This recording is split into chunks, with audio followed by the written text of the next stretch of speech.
So, just reviewing some of the major differences between the null and research hypotheses, or the alternative hypotheses. The null hypothesis posits that there is no relationship or no difference between your variables or your groups, whereas your research hypothesis, or your alternative hypothesis, posits that there is a relationship between variables, or that there is a difference between groups. The null refers to the population, whereas the research alternative refers to the sample, and this is where we actually collect the data from, which is why it refers to the sample, and we try to infer to the population, which is why the null is always talking about the population. The null is indirectly tested because this is simply something that we assume to be the case, whereas the research alternative hypothesis is what we're directly testing. We come up with some hypothesis based upon theory and or previous research, and we directly test these hypotheses.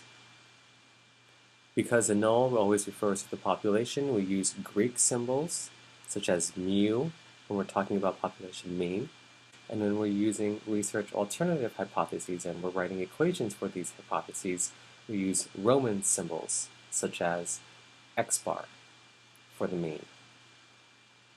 And really just the hypotheses themselves are implied in the null were simply that there is no difference, no relationship, whereas we're explicitly stating that there is a difference, or that there is a relationship, or that one group is more or less than another, or bigger or smaller than another. Explicit.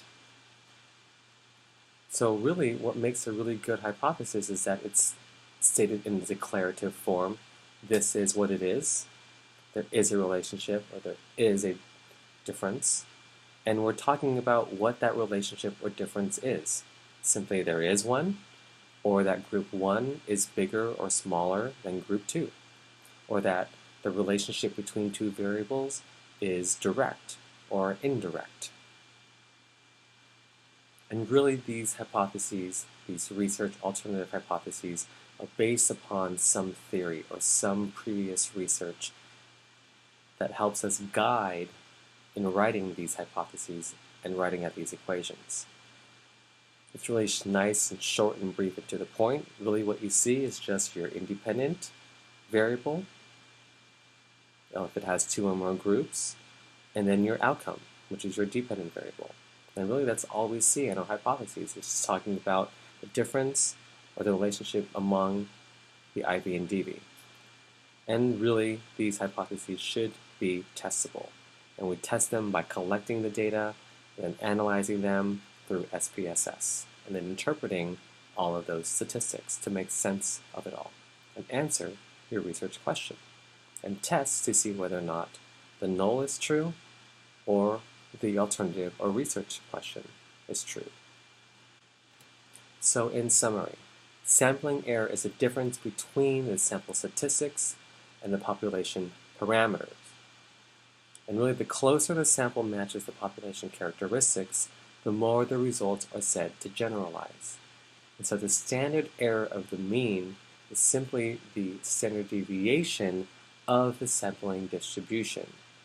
Whereas the smaller the sampling error, the smaller the standard error of the mean, the more our results can be generalized and inferred to the larger population. Null hypotheses, denoted as H sub naught or H sub 0, assumes no prior knowledge. It posits a equality between groups or unrelatedness between variables and uses Greek symbols, such as mu. Whereas research hypotheses can either be directional, where we're using a one-tailed test, or non-directional, where we're using a two-tailed test. And these research alternative hypotheses posit inequalities, whereas a non-directional two-tailed test says that the two groups do not equal, or in directional or one-tailed tests, we're seeing that group 1 is more or less, or greater or smaller than group 2. And we use Roman signals in the sense of x and x bar for sample mean.